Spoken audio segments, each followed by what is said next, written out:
right. Guten Tag, bonjour, buenos días, or in español, buenos días in España. Bom dia, привет, aloha, xin chao, konnichiwa, hello. 3.5 solving nonlinear systems. 3.5 solving nonlinear systems. So we're going to do some graphing. So graphing. We're going to be doing graphing. So we have is a linear line. It's linear. And we have a parabola. So quadratic equation. When we do these, how many times you have to find out how many times they intersect. Because here, how many times they intersect? They don't. That means there is no solution. There's no solution that's on both graphs. What about this? How many times they intersect? Once. That means there's one solution. They intersect once, so one point is on both graphs, so that's a solution. There's going to be an x-coordinate and a y-coordinate for that. This one, how many times do they intersect? Twice. 1, 2. That means there's two solutions. There's an x-coordinate and y-coordinate there. There's an x-coordinate and y-coordinate there. What about here? In this case, there's two parabolas. How many times do they intersect? None, which means there's no solution. There is no solution that's on both of those graphs. Here, how many times do they intersect? Once. It means there's one solution. That point is on both graphs, so at that point there's an x value and a y value. How many times do they intersect? Twice. Two parabolas intersect twice. That means there's two solutions. That point has an x value and a y value. That coordinate also has an x value and a y value. Here we have circles. A circle and a line. Linear equation, and that's a circle. How many times do they intersect? They don't, which means there's no solution. What about this one? How many times do they intersect? Once, which means there's one solution. That one point right there has an x-coordinate and a y-coordinate. That line is called a tangent for that circle. Geometry. In this case, this intersects twice, which means there's two solutions. That coordinate has an x and a y value. That coordinate has an x and a y value. In geometry, that would be called a what? A secant. Okay. Then we have the book. In the book, we're going to do some problems here. So this solve the system by graphing. So by graphing, we go to number 5. This number 5. The number 5. On the number 5, we have. Let me give you some stuff. So here we go. This will work. Here's question 5. Question number 5. This is in the frame. The good is good. Okay. Here's your equations. We're going to graph both of these. It says solve by graphing. Linear graph paper. Okay. Here's a linear equation. Here's a parabola. Sorry, it's a quadratic equation. It will be a parabola when you graph it. Graph a line first. Make it easy on yourself. Okay. Good. So in this case, we have start the origin, go up 2 units, make a dot, and put that over there. Then from the dot, the slope is up 1 right 3. Up 1 right 3. Up 1 right 3. And then right 1 2 3. Up 1 1 2 3. Boom. Or we can go the opposite. Instead of up 1 right 3, we can go left 1 and left 3. We can do that. Ichi Nissan. Ichi Nissan. Ichi Nissan. Okay. Graph your line.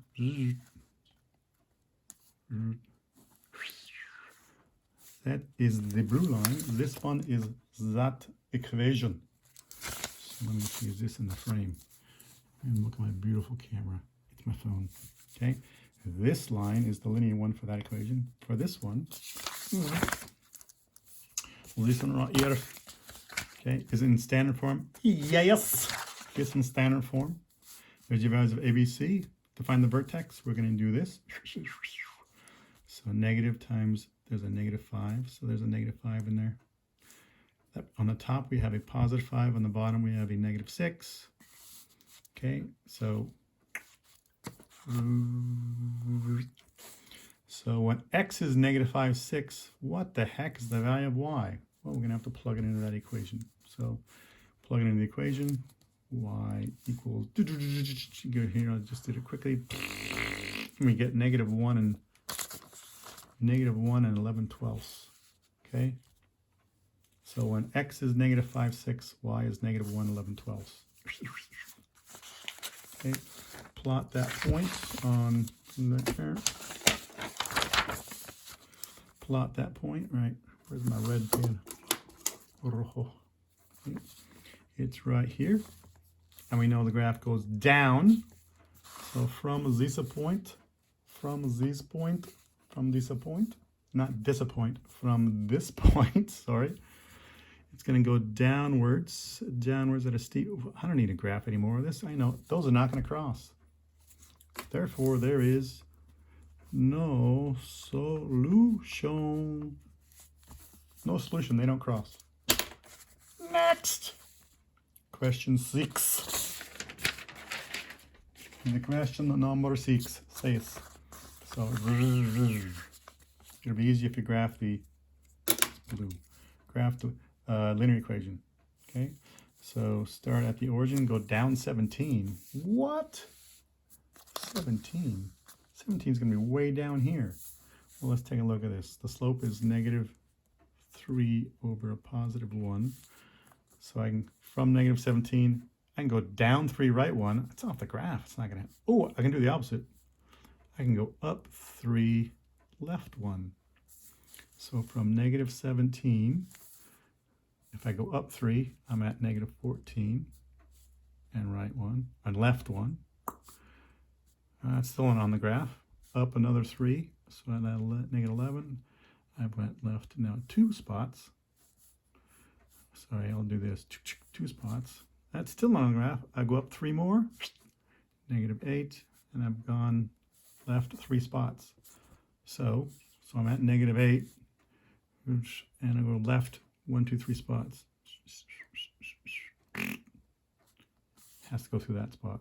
So now I know it goes through that spot. Now keep on going. Up 3, right, left 1. 1, 2, 3, fine. 1, 2, 3, 1. 1, 2, 3, 1. 1, 2, 3, 1. 1, 2, 3, 1. 1, 2, 3, 1.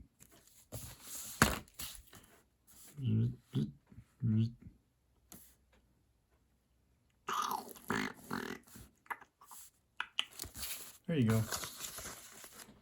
This is beautiful. The beautiful.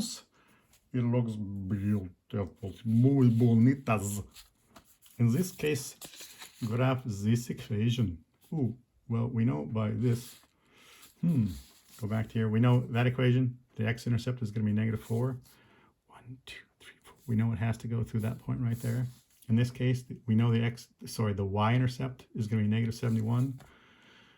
-10, -20, it's somewhere under my feet. Yeah, I'm not going to do that. Okay. But number 6, in this case, find the vertex. Here's A, it's in standard form.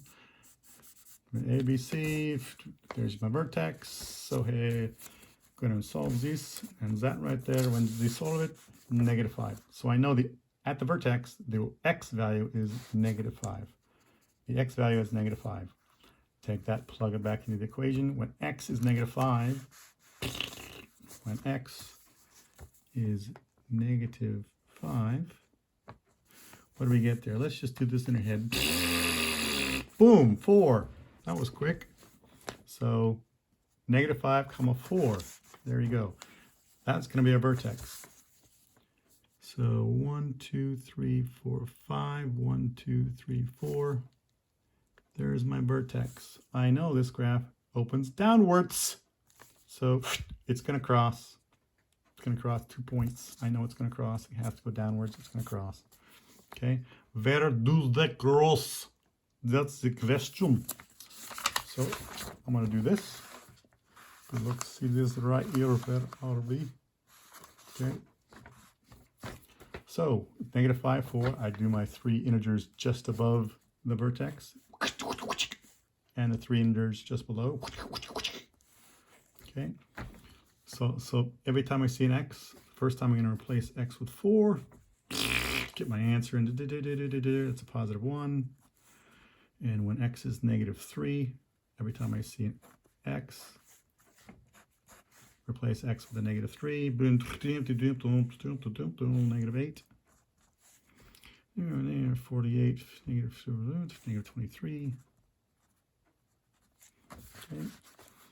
Now, these are the same distance, so these are going to have the same value, same value, same value. So, kill the bug. That's a 1, that's a negative 8, that's a negative 23. That was a cockroach, jeez. Okay, so on my graph, I'm going to put this right next to that. Next to result, the negative 4, we got that. Negative 4, positive 1.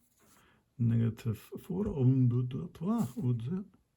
boom. And also this one, negative 6, 1. There's a cross right there. Next one, negative 3, negative 8. 1, 2, 3. 2, 3, 4, 8. Cross right there, boom. And negative 7, negative 8.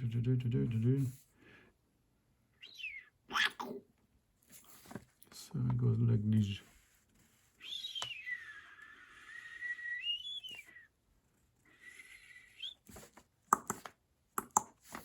There's my graphs. Okay, so this graph goes to that one, and the red one goes to this one. Where did they cross? Right here. That coordinate right there is a 1, 2, 3, 4, 5, 6, 1, 6, comma 1.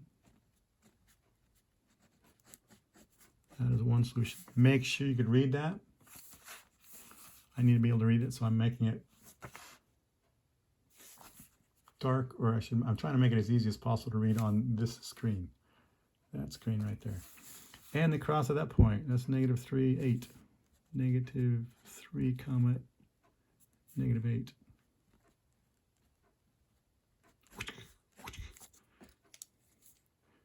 It's a negative. So it crosses twice. Those are my two solutions. Okay, you'll need graph paper for this. You'll need graph paper for this. You'll need graph paper for this. Don't make your own graphs. Your own graphs. If you're going to say, I'm just going to make up my own graphs, I'm just going to, that's not going to be accurate. You're not, it's not. Nope.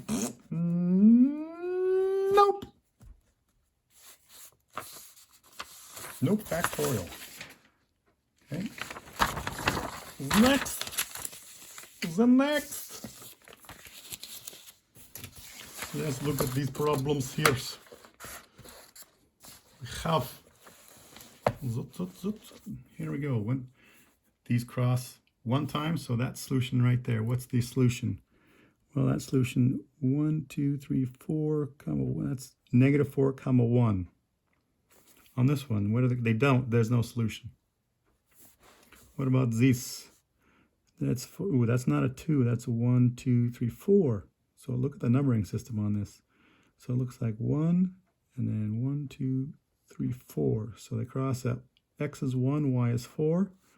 And here it's 2, 4, 6, 8, 9, 9, comma 2, 4. So 9, comma 4. That's that one. I'll let you do this one. Okay. Question 16. Solve the system by substitution. Substitution. No more graphing. I'd only solve stuff by graphing when it says solve by graphing.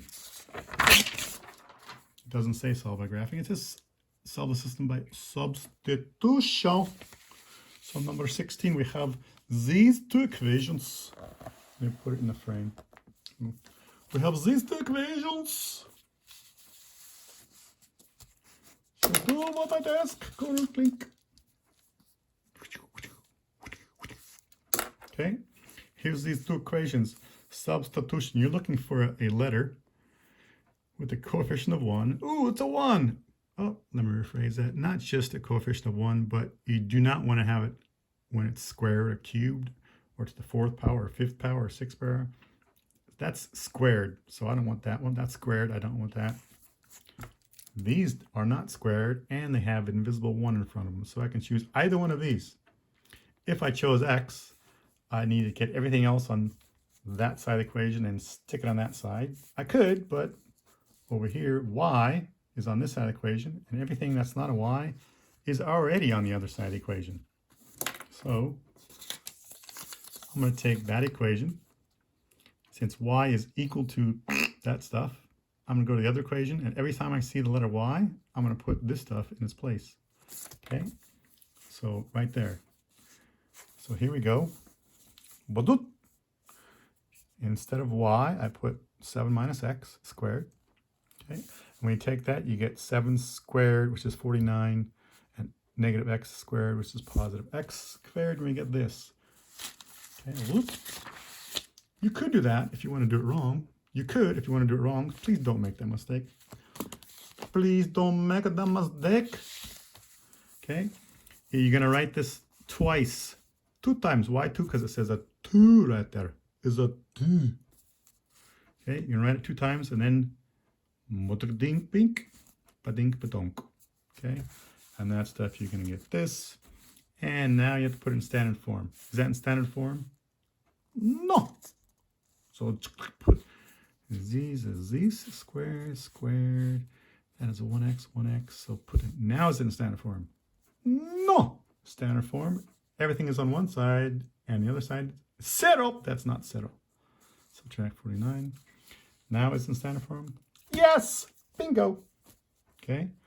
Next, is there a common factor? And then looking for an X box. Is there a common factor? Yes. You could do the X box with the factoring thing, but why bother when this, since it's going to work, is going to be so much faster? What's common in both of those terms? A 2x, factor out of 2x. It'll make it easier. Easier. Mallorca, Minorca. Okay. Is there a property rule? Says, yeah, the blah, blah, blah, blah rule says, hey, if this chunk times that chunk, if it equals 0, then one of those pieces of junk has to be 0. So set them both equal to 0. Solve. There you go. Hey, now we're not done. There's 2 values here, so we have to take those 2 values and say x is 0.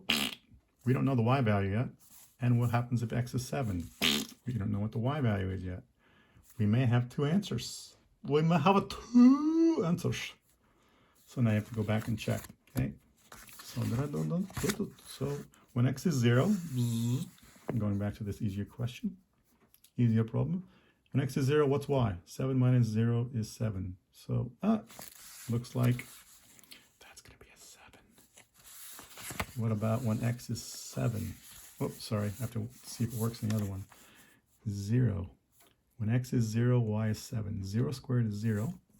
7 squared is 49. Is this plus this equal that? Bink! 7 equals 7 minus 0. Bink! That one works. Okay. What about the other one? When x is 7.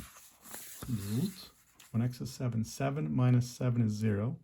So it looks like other answer is going to be that one. Okay, so look. The boink. Does it work in this one? When x is 7, 7 squared is 49. 0 squared is 0 is, and that's like a chicken wrote that.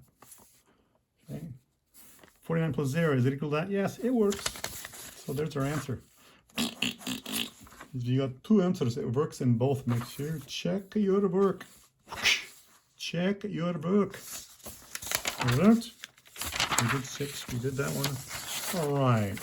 That's solving by substitution. Substitution.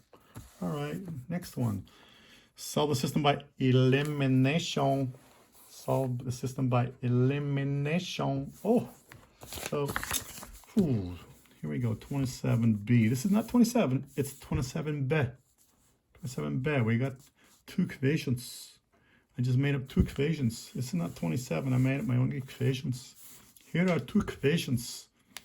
We want to, so we have this standard front, boom. Okay. Here's the two equations.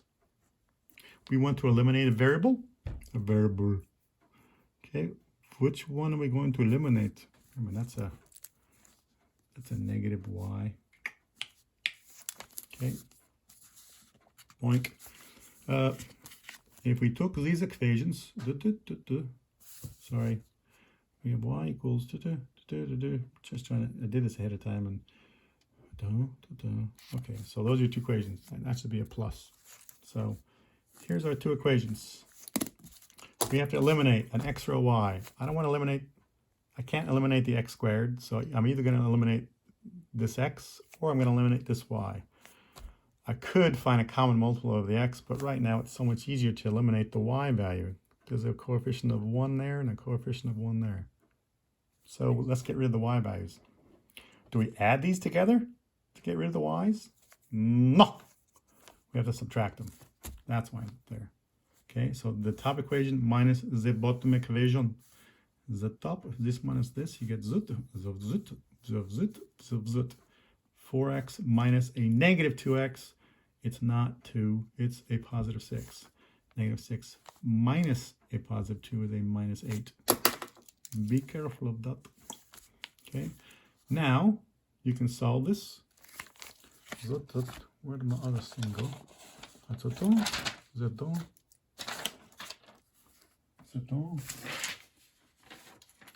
We have that, pretty much. We can either solve, there it is on this side of the page. We can solve by graphing, square roots, factoring, completing a square quadratic formula. The only time I'm going to do this way when it says solve by graphing. I'm not going to do that. Square roots, if b is a value of 0, that would work. You don't have that in this case. Okay, I could factor. I'm going to try completely a square. That's the hardest way, and that's the one that's going to make the most mistakes. Completing the square is used to derive the quadratic formula. Let's use the quadratic formula. Okay, so I'm going to use the quadratic formula. A, where, here so we can see this.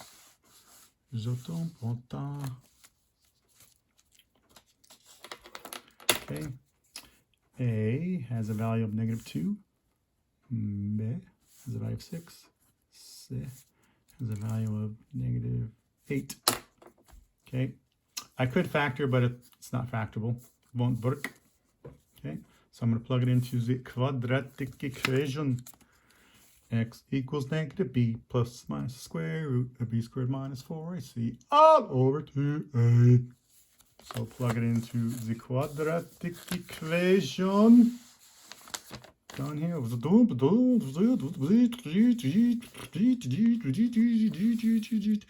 Wait, what am I doing? Why am I keep on going? Why do I hold? Stop. I did it already. We've done quadratic equation before, but look what happens. Imaginary number. I got an imaginary number right here. Pull out that eye. I could keep on going. I could, but why do I want to get this? It's an imaginary answer. So I'm going to stop because right now we don't yet know how to solve or graph imaginary number. So there is no solution. There's no solution because we don't know how to graph a imaginary number yet. So if you have an imaginary number, there's no solution. It makes it easier for us. So I could have stopped right here and said, oh, look, I got an imaginary number. I'm not going to continue. I wasted precious seconds of my life. No solution. Question 32. Here's question 32. Is this 32? Is that actually? Native y. It is. It is. How about that? Actually did a problem from the book. So we have this. I line them up, the constants here, the x terms, the x squared terms, the equal signs are lined up vertically, the y's are lined up vertically. I'm not going to get, I could get rid of the x, but we still have an x squared. I'm going to make it easy for myself. I'm going to get rid of the letter y's. It makes it so much easier. Okay, so if I subtract these, do we get rid of the letter y's? No. We're going to add these. This plus a negative y gives us this. this there you go. Okay. Again, I have choices. How do I want to solve this? I can do it by any one of these 5 methods. Okay. Again, completing the square is the most difficult one and the one that's most likely to make mistakes.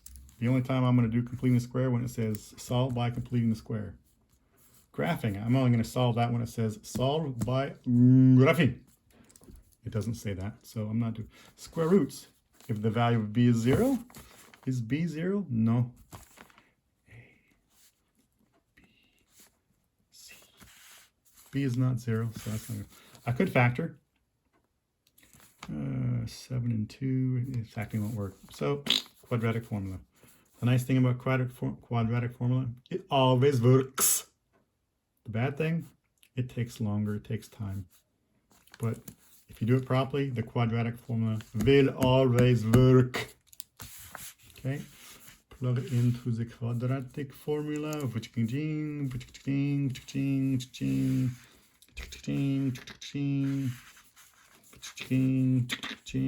Here you go. Okay, there's the answer. In college, you'd write your answer like this. If it was just this, we'd be done. Out in high school, of course, we do this, but in college, as we continue in college, they do this as well. But we're looking for where these two lines intersect. It'll have an x coordinate, it'll have a y coordinate. Okay, so our x coordinate, we're going to round off.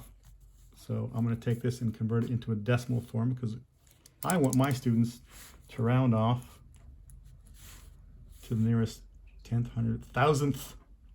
My students can round off to the nearest 10th, 100th, 1000th place. 1, 2, 3 places past the decimal. That's where my students are going to round off to. Okay. Cider doesn't work. Okay, so we're going to have to convert this into a decimal using calculators. So -4 plus square root of 2 gives you that, and a -4 minus square root of 2 gives you that. So x is this, and x is that. What about the value of y? Well, take that value. And here we go. There we go. So here's the equation. Take this, take that value of x, and plug it into, every time I see an x, replace it with -2.58578, blah, and then solve that. And do that in my head. I get 3.34317. Okay, so that's where we get this answer. So that's one answer. What about the other one? -5.41421. Okay, plug that into this equation. Okay, and you do that in your head. Bink! You get 14.6568. Okay. Oh, there you go, right there. Now, do these x and y value satisfy both equations? Yes, because I've already done it. Do these two satisfy? Does that x and that value of y satisfy both of those equations? Yes. Therefore, this is your answer. Okay. Look at that. All that stuff I did ahead of time, and it saved us so much time. And it only took 28 minutes. What? Ouch, that's long. Bye, guys.